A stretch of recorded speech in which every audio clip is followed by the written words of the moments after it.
Okay, let's unpack this. Usually when we talk about fundamental biological drives, we operate into this assumption of simple math. Right, the basic input-output equation. Exactly. We treat the body like an engine running out of gas. A car drives until the tank is empty, and then it just docks. It is a comforting way to view physiology, honestly. We really prefer that straightforward idea where physical depletion equals a full behavioral stop. Because it makes sense. You either have the fuel to keep going, or you do not. It feels very clean and binary. The problem is that biology, well, it rarely cooperates with our preference for simplicity. Which becomes glaringly obvious the second you step into the world of behavioral neuroendocrinology. Oh, absolutely. Because in that specific field, you find that an empty gas tank can magically refill itself simply because you, painted the car a different color. That is a great way to put it. It completely defies the simple math. It really does. We're looking at a landscape of motivation and biology that is incredibly murky. And that is exactly our mission for you today. We have a lot of ground to cover. We do. We are taking a deep dive into a comprehensive 2026 research report. It's titled The Coolidge Effect, a deep dive into sexual novelty, habituation, dopamine evolution, and human relationships. It is a massive piece of research. And our goal here is to cut straight through the folklore, the internet myths, and, frankly, the very loud voices of biological determinism. Yes, there is so much misinformation out there. So much. We want to understand the actual verified science of sexual novelty, how habituation mechanically works, and what it really means for long-term human relationships. Because the cultural narrative surrounding this topic has wildly outpaced the scientific reality, which makes this exploration critical. I mean, even the name itself is fascinating. The Coolidge effect. The origin story is completely wild, though historically quite dubious. Right. It involves the 30th U.S. President, Calvin Coolidge. And First Lady Grace Coolidge. Yes. The story goes that they were touring a farm, but they were touring it separately. And the First Lady is shown a rooster mating enthusiastically, many times a day. Just going at it. Right.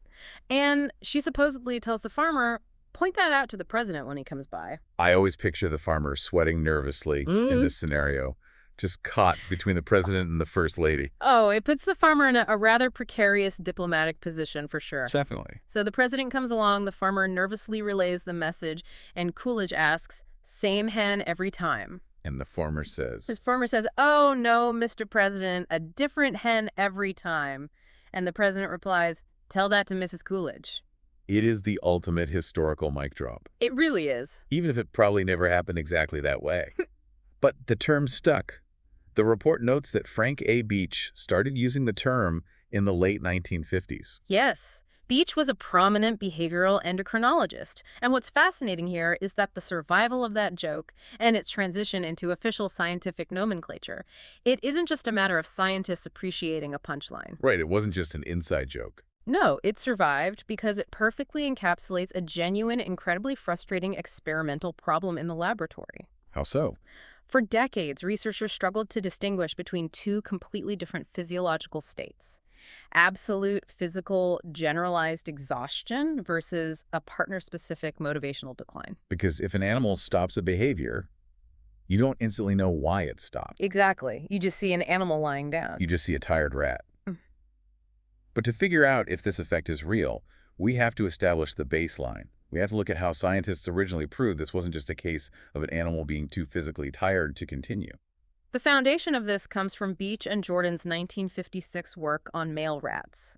They really needed to establish a rigorous baseline of, well, sexual exhaustion. What does that actually mean, though? What is the strict criterion in a 1950s laboratory setting? How do you scientifically prove a rat is absolutely exhausted? They took 12 male rats and permitted them to copulate repeatedly with receptive females until they reached this strict criterion. They monitored the animals for a continuous absence of sexual behavior over a very specific time frame. Okay, so they timed it. Yes. They waited for the male to completely stop responding to the female for a full 30 minutes. They didn't just observe a quick pause. They observed a prolonged behavioral shutdown. Wow, 30 minutes is a long time for a rat. It is. They were then retested after varying recovery intervals, 24 hours, a week, to see how long the physical systems actually took to reset. Which proves that repeated sexual performance has very real, measurable physiological limits. Precisely. The animal eventually just stops. So they established the baseline. The rat is definitively tapped out. But how do you prove it isn't just a tired muscle? You introduce decisive control. You change the stimulus. Ah, Imagine a male rat that has completely stopped mounting a receptive female and has been unresponsive for that full 30-minute window. He is, by all observable metrics, exhausted. If generalized physical muscle fatigue or absolute physiological incapacity were the entire explanation, swapping out the female should do absolutely nothing. because a tired muscle is a tired muscle, regardless of what is standing in front of it. Exactly. But when the researchers introduced an unfamiliar, novel, receptive female to that supposedly exhausted male, he resumed sexual behavior almost immediately. That is wild. The behavioral shutdown simply could not be explained by muscle fatigue.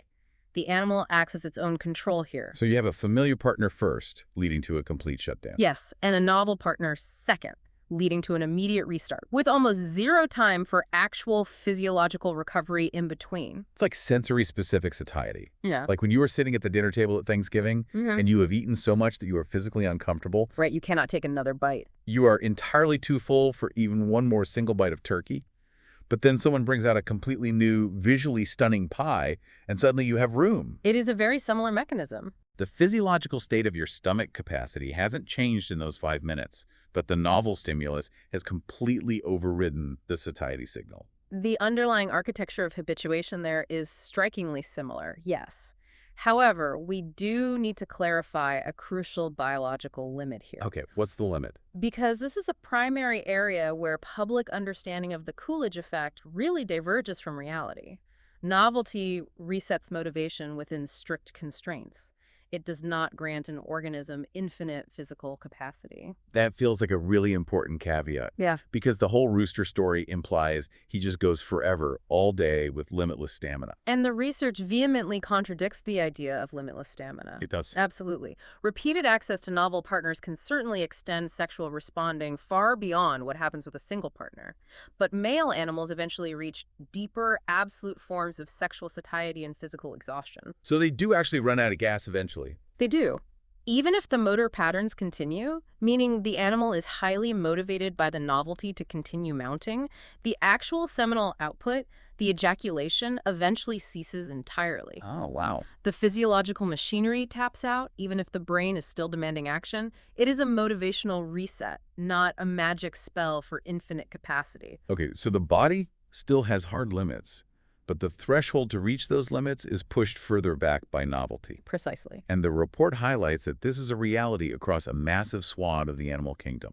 We are talking mammals, birds, fish, insects, even simultaneous hermaphrodites. It is incredibly widespread. I have to admit, that completely blew my mind. How does a hermaphrodite even show the Coolidge effect? What does that even look like? It is a fascinating evolutionary adaptation. Let us take certain species of pond snails as an example. Okay, pond snails? They are simultaneous hermaphrodites, meaning they possess both male and female reproductive organs at the same time. Now, sperm production takes massive metabolic energy. It is a finite and costly resource. Right, they can't just waste it. Exactly. When they encounter a novel partner, they do not just increase mating frequency, they literally alter their sperm allocation. Wait, really?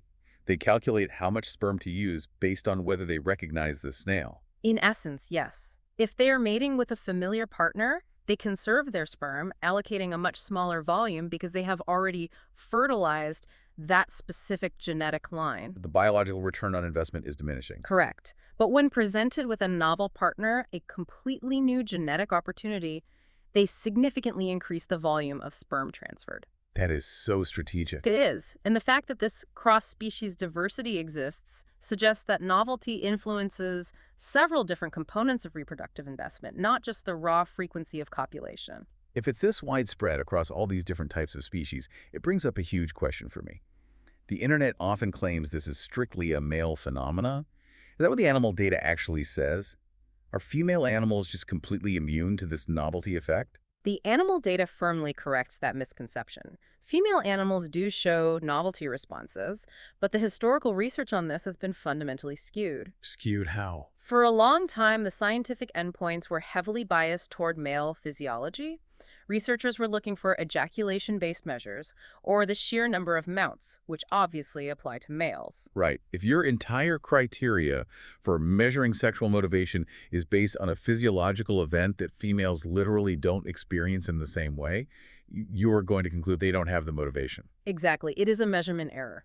But let us look at the 2018 hormonal review by Ventura Aquino and Fernandez Guasti, and even going back to Lisk's observational data in 1982. What did they find?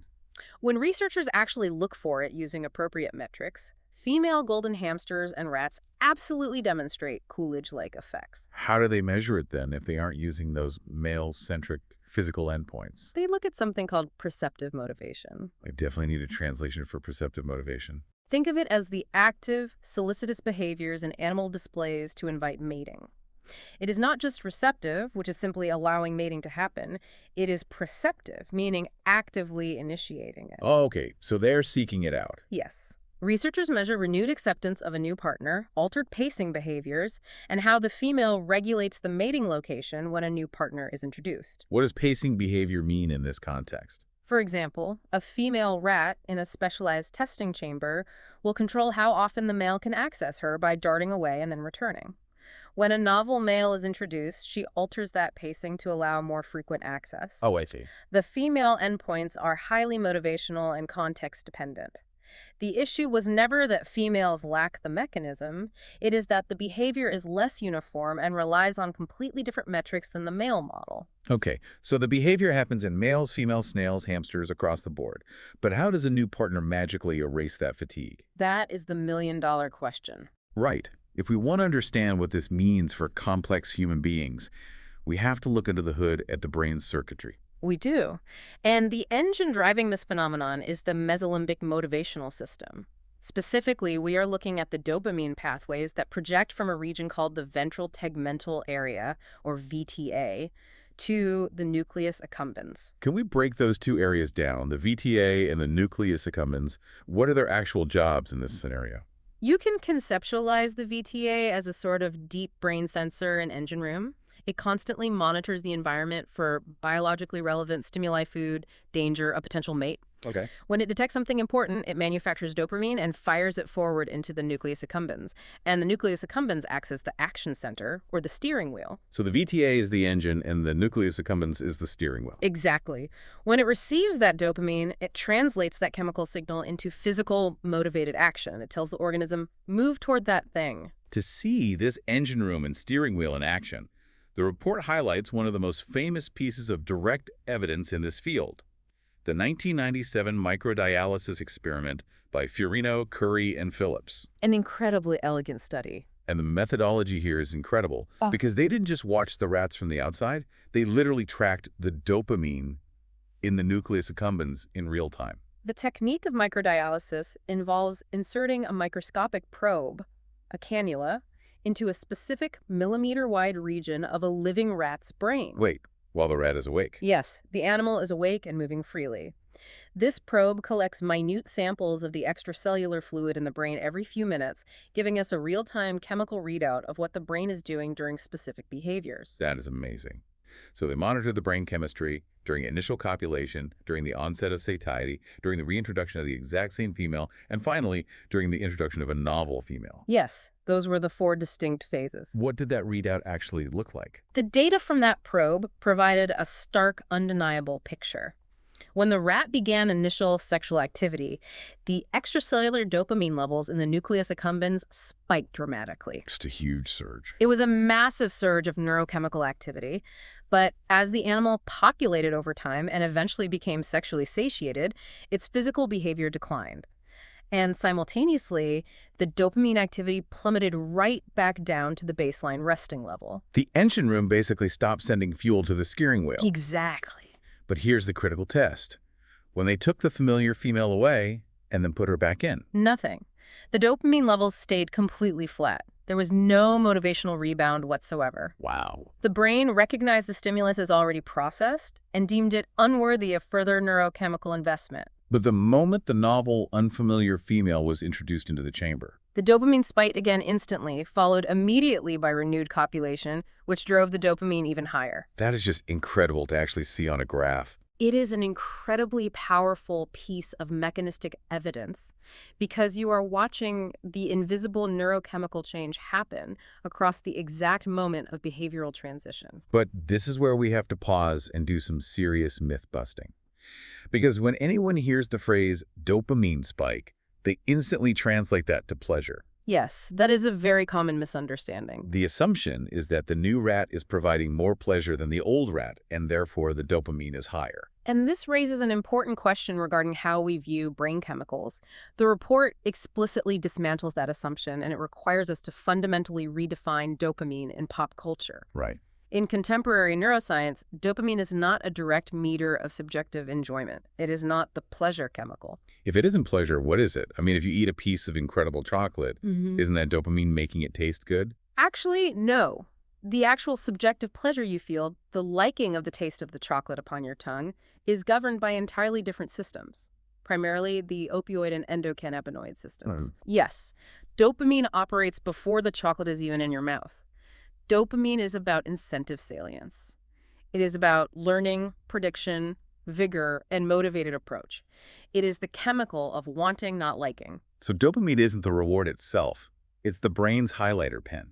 I love that analogy. It highlights a stimulus in the environment and says, pay attention to this is relevant, this is unresolved, go get it. It creates the drive to pursue, not the satisfaction of the capture. The highlighter pen analogy captures the function perfectly. A novel partner has incredibly high informational and incentive value precisely because it differs from the internal representation of the recently encountered partner. It's new information. Exactly. The brain highlights the novel stimulus because it is an unresolved variable. It requires investigation. The dopamine surge is the brain demanding that investigation. But reducing complex dynamic mating behavior down to just one neurotransmitter, just dopamine, feels dangerously simplistic. I mean, are we really just biological puppets on a single dopamine string? The researchers in the report entirely reject that reductionist view. The strongest neurobiological evidence actually supports what is termed a network account. A network account, okay. Dopamine is prominent. Yes, it is the initiator, but it is entirely insufficient as a complete explanation. When an animal reaches sexual satiety, it isn't just that dopamine drops. The body produces massive cascading changes in steroid hormone signaling and multiple other neurotransmitter systems. What else is happening in that network? If dopamine is the gas pedal, what are the brakes? You have a massive influx of serotonin, endogenous opioids, and prolactin. Prolactin. Yes, prolactin in particular acts as a profound refractory signaling hormone. These chemicals physically bind to receptors that dampen arousal. They actively influence sexual inhibition. So it's an active stop signal, not just a lack of go. Precisely. It takes this massive, coordinated cocktail of serotonin, opioids, and prolactin to put a biochemical lock on the physical arousal system and tell the body to stop. And it takes a surge of dopamine to override that lock and kickstart the system again. It is a highly complex, multivariable battle of neurochemistry. And there is another layer to this that I found absolutely fascinating in the report. For novelty to even exist as a concept in the brain, memory has to exist. Yes, that is a crucial point. You cannot be surprised by something new if you don't remember what is old. Novelty is not an intrinsic physical property of an object or a person. It is a relational property based entirely on the observer's memory. The report cites a brilliant 2003 study by Petroulis and Eichenbaum on golden hamsters to prove this. What do they do? They looked at a specific part of the brain called the peripheral entorhinal cortex. Which does what exactly? It handles individual recognition memory. It is the specific neural circuitry that allows an organism to catalog a scent or a face and say, I know you, we have met. What happens if you take that circuitry offline? When the researchers disrupted that specific memory circuitry, the hamsters lost their normal preference for investigating a novel female. The Coolidge effect completely disappeared. Because they couldn't remember the old partner. Precisely. Without the memory of the familiar partner stored and accessible, every single interaction felt entirely novel, or, conversely, the novel partner could not be distinguished from the familiar one. That makes total sense. You simply cannot respond to novelty if your brain cannot verify who is familiar. In rodents, this individual recognition is heavily reliant on olfactory cues. They memorize the intricate scent profile of the partner's pheromones. Which brings us to the most complex transition of this entire deep dive. Because human beings are not golden hamsters relying on a pheromone profile to identify our partners. We certainly are not. We have language, We have incredibly complex long-term memory. We have culture. We make vows. We have ethical frameworks. So how does this deep brain circuitry, this ancient habituation and dishabituation, this dopamine highlighting system, operate in humans? Translating this neurobiology to humans is where the science faces immense ethical and practical hurdles. I can imagine. We cannot ethically replicate the Fiorino dopamine study with humans. We cannot take a human subject into a laboratory, instruct them to engage in sexual activity to absolute satiety with their spouse, and then casually introduce a novel, receptive human partner to see what their nucleus accumbens does. Right. I think we're all very grateful for those ethical review boards. It is ethically prohibited and practically absurd. But if we can't run the exact experiment, how do we know the human brain works the same way? Human research is forced to rely on proxies. We use laboratory stand-ins for the actual experience of partner novelty. Like what? This includes repeated exposure to erotic films or images. We measure psychophysiology like blood flow to the genitals, or we track subjective arousal ratings, or we use attentional measures like sophisticated eye-tracking software. We utilize habituation paradigms. And the report highlights the work of Kukunas and Stone. Over on this specific paradigm, they brought men into the lab and repeatedly exposed them to the exact same erotic video material. Yes. And they found exactly what you'd expect. Clear, measurable decreases in sexual arousal and attentional engagement across repetitions. The men habituated. Their brains categorized the video as known information and dialed down the response. But when the stimulus conditions changed, a new video, new actors, the arousal recovered immediately. Which demonstrates the underlying neural architecture. Human males clearly show habituation and dishabituation to sexual stimuli. Okay. However, we must heavily qualify this data.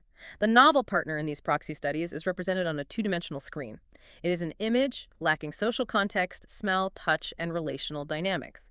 It is an imperfect proxy for a real, breathing mating partner.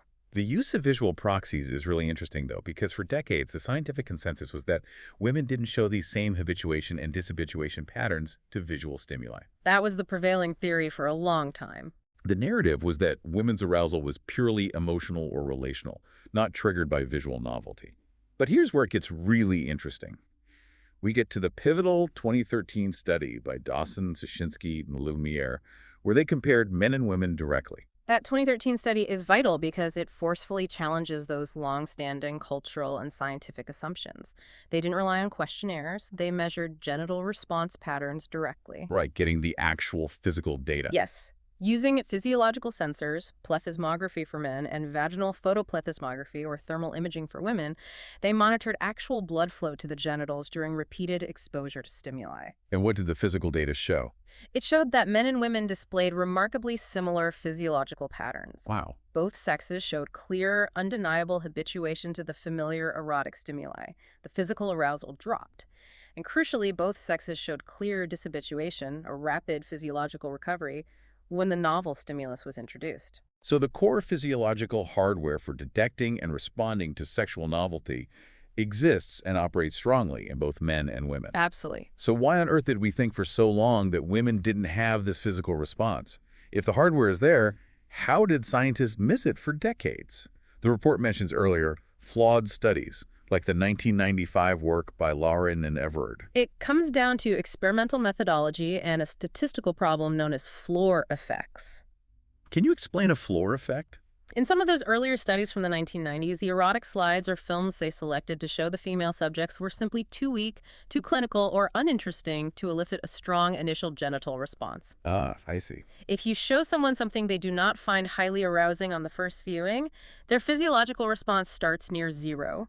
If you show it to them 10 times in a row, the response stays near zero. You cannot scientifically measure a decline at habituation if the response is already resting on the floor. That's like trying to prove my car's brakes work while it's parked. If the speedometer already says 0, you can't prove the car is slowing down. You have to get the car moving at 60 miles an hour first before you can measure the deceleration. A perfect analogy.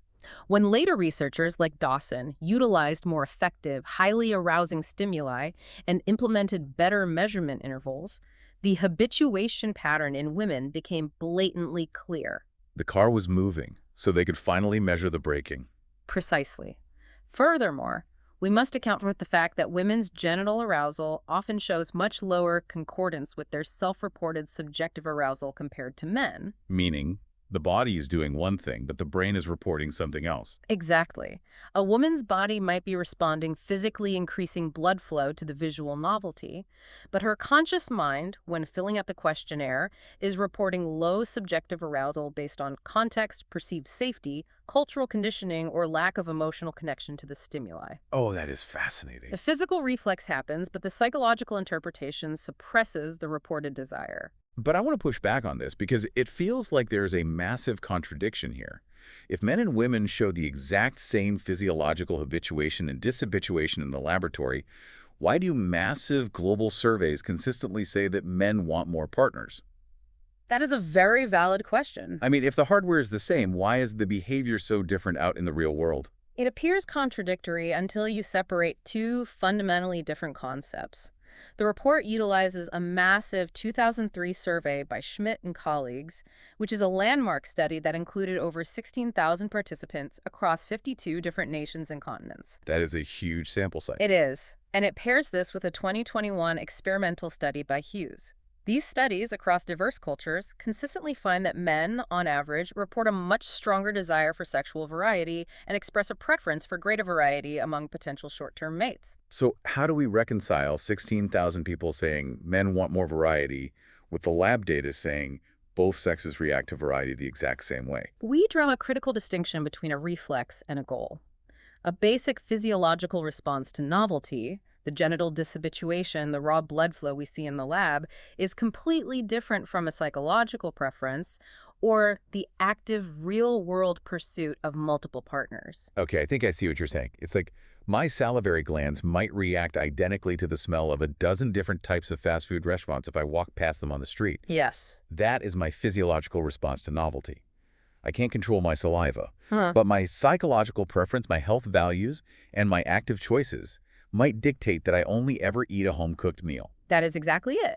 The physical hardware is shared, but the psychological software makes a completely different choice. The software is shaped by evolution, culture, risk assessment, and context, and that is where the average sex differences emerge. However, the report is very careful to emphasize that we must be incredibly cautious with these population averages, Why is that? because they often obscure massive within-sex variation. Meaning, not all men are the same, and not all women are the same. Not even close. We are dealing with overlapping bell curves. The statistical average man might report wanting more variety than the statistical average woman. But when you look at the individual level, factors like sociosexuality, which is a person's willingness to engage in sexual activity outside of a committed relationship, play a massive role. So, a woman with high sociosexuality might desire much more variety than a man with low sociosexuality. Assuredly. Yeah. Add in cultural background, age, hormone status, and individual personality traits, and you create enormous variations. Right. You will routinely find that the difference in novelty-seeking behavior between two specific men is vastly larger than the difference between the average man and the average woman. That makes a lot of sense. The Coolidge effect is a population-level scientific concept. It describes a general mechanism. It is not a diagnostic label you can confidently slap on an individual to predict their personal relationship behavior. So if this novelty detection system, this physiological hardware, this dopamine highlighting system exists across so many species, including both human men and women, evolutionary biology must have a reason for it. It absolutely does. Nature doesn't build complex neural circuitry by accident. What is the evolutionary why behind this? To comprehend the evolutionary why, we have to examine the cold, hard, unromantic math of reproduction. Specifically, we must look at minimum obligatory reproductive investment. We are talking about the biological cost of making a baby. Gestation is incredibly expensive. It is an immense metabolic and temporal cost. In many mammals, including humans, a male's minimum obligatory physiological cost for reproduction is relatively low. It's just the sperm. It is the contribution of sperm. The biological commitment can be over in minutes. A female's obligatory cost, however, involves 9 months of internal gestation, immense caloric transfer, the physical risks and vulnerabilities of birth, and traditionally, years of lactation and direct physical care. So if we look at this purely as a numbers game from an evolutionary perspective, the math dictates that a male mammal can theoretically increase his total reproductive output, the sheer number of offspring carrying his genes into the next generation, simply by securing additional matings with new partners. His ceiling is high. Right. There's practically no limit for A him. female, conversely, cannot dramatically increase her total offspring number simply by mating with 20 different males in a single year. She can still only have one pregnancy at a time. Right. Therefore, under these ancestral conditions, a male motivational system that recovers quickly when new fertile partners become available is highly adaptive. It maximizes his genetic fitness. The report actually cites an observational study by Jokela and colleagues from 2010 that looked at this dynamic in modern humans, which I found fascinating. The Jokela study is very revealing. They analyzed data from thousands of U.S. men and women over a long period, and they found that serial monogamy, moving from one committed relationship, having children, and then moving to another committed relationship over time, was positively associated with total reproductive success in men, but not in women. The guys who had multiple serial partners over their lifetime ended up with significantly more children overall, which seems to perfectly align with that evolutionary math you just described. It is entirely consistent with the hypothesis of an evolved male novelty mechanism designed to maximize reproductive output. However, we must ensure we are presenting a balanced narrative here. Right, we can't ignore the female side. Exactly, because evolutionary biology is not solely focused on male strategies. Female novelty seeking also has strong, documented evolutionary drivers, but they are not based on raw volume. They are more heavily dependent on ecology, resource acquisition, and genetic quality. But if gestation is so expensive for a female, wasting energy on a new mate makes zero sense to me. If she isn't increasing the quantity of her offspring, what is her biological return on investment for seeking novelty? The return on investment for the female is quality, diversity, and survival probability. Mating with multiple or novel males can provide vital genetic diversity to her offspring, which acts as an evolutionary hedge against disease and parasites. Oh, so a diverse brood is more likely to have survivors if a plague comes through. Precisely. It can also help avoid sperm depletion if her primary mate is infertile or subfertile. Furthermore, in some primate and mammalian species, mating with multiple males actively confuses paternity. Wait, why would a female want to confuse paternity? Because it protects her infants from infanticide. If multiple males in a group believe an infant might potentially be theirs, they are far less likely to kill it and might even offer incidental protection. That is so dark, but evolutionarily brilliant. Additionally, novelty seeking can increase her access to resources, food, or territory provided by different males. So the female evolutionary motivation for novelty is more like a strategic, highly contextual portfolio diversification, whereas the male motivation is more about raw volume and spreading the investment as widely as possible. That is a very apt way to summarize the dominant evolutionary theories. And the variation in these female benefits across different species and environments helps explain why female Coolidge-like effects in the laboratory are sometimes less uniform than the male response. Because it's contextual. Yes. The female system is designed by evolution to be highly context-sensitive, assessing risk versus reward, rather than a simple on-off switch for frequency. This all makes logical sense from a biological perspective. But I can hear people listening to this right now, especially people who are struggling with fidelity or boredom in their relationships, and thinking, well, the math is the math. Evolution built me this way. That is a very common reaction. They might think, I have this dopamine system highlighting novelty. Therefore, monogamy is unnatural, cheating is biologically inevitable, and I have a scientific excuse for my behavior. How do we respond to that kind of deterministic thinking? If we connect this to the bigger picture, it is vital that we directly refute that thinking. It is a massive logical leap known as biological determinism, and it is fundamentally flawed. Okay, let's break that down. Yes, we have evolved capacities for sexual novelty. The dopamine pathways exist, but evolution is not destiny. A biological predisposition is not a behavioral command. We aren't just walking dopamine receptors helplessly following a chemical trail. Let me stop you there, because the data says something even more complex than simply we have free will. It is that humans possess multiple, simultaneously active, and often competing evolutionary systems. Computing systems. We have an evolved novelty detection system, yes, but we also have an incredibly powerful, equally evolved capacity for long-term pair bonding. We have profound neurobiological attachment systems driven by oxytocin and vasopressin. Right. We experience deep-seated evolutionary jealousy. We have advanced executive control in our prefrontal cortex that allows allows for complex long-term planning, impulse inhibition, and delayed gratification. We have complex moral reasoning and cultural learning. So saying biology made me do it completely ignores like 90% of your biology. Yeah. It ignores the biology of attachment and the biology of the prefrontal cortex. Precisely. Oh. A biological disposition toward noticing a novel stimulus does not dictate your relationship structure. Food novelty increases appetite. If you see a new, decadent dessert, your mouth waters and your dopamine spikes. I mean, mine definitely does. But that biological reflex does not prove that humans are incapable of repeatedly eating and enjoying familiar, healthy foods, nor does it force you to pick up a fork and eat the dessert. The existence of a novelty response does not render lifelong commitments unnatural, impossible, or biologically invalid. Okay, if we accept that we are wired to notice novelty, but we also have the capacity for long-term pair bonding, we arrive at the most crucial part of this deep dive. The practical application. Exactly. If someone is sitting at home right now, deeply in love, but perhaps in a relationship of 5, 10, or 20 years, and they are feeling a real dip in passion, how do we practically apply this knowledge? How do we use the science of the Coolidge effect to actually help relationships, rather than just diagnosing why they get boring?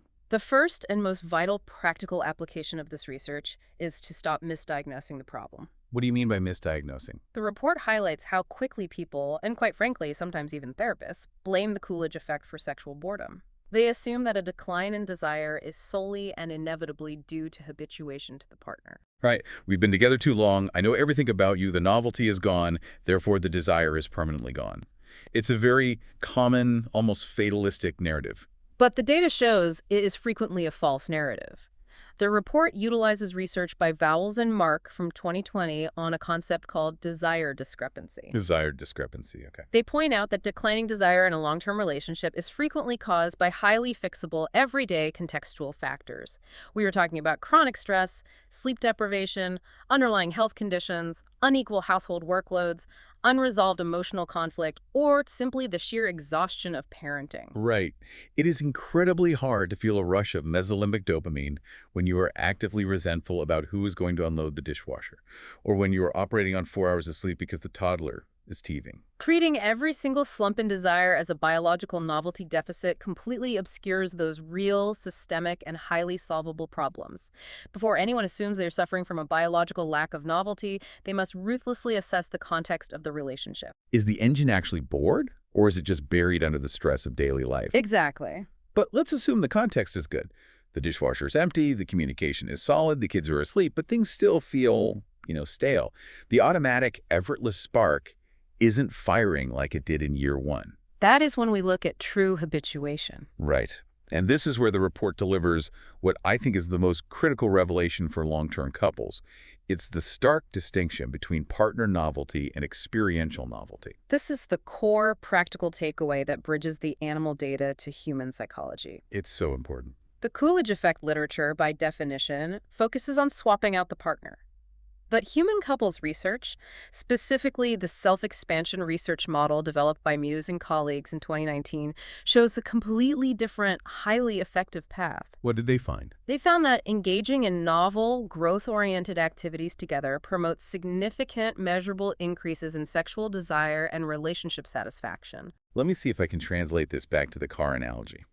You have a car you've driven for 10 years. You know every squeak of the suspension, every dent on the door. You are entirely habituated to it. Your daily commute to the grocery store in that car is mind-numbingly boring. Yes, perfect habituation. Now, you could solve that boredom by trading the car in for a brand new sports car. That is, partner novelty. Or you could take your current car, the one you trust implicitly, and drive it on a completely unprecedented, thrilling, terrifying road trip through the treacherous switchbacks of the Alps. That is experiential novelty. Right. The environment, the challenge, the unpredictability, and the shared experience provide the novelty. And your brain's dopamine system, that highlighter pen, still lights up intensely because the context is entirely new, even if the vehicle is familiar. The neurobiology translates to human psychology in exactly that way.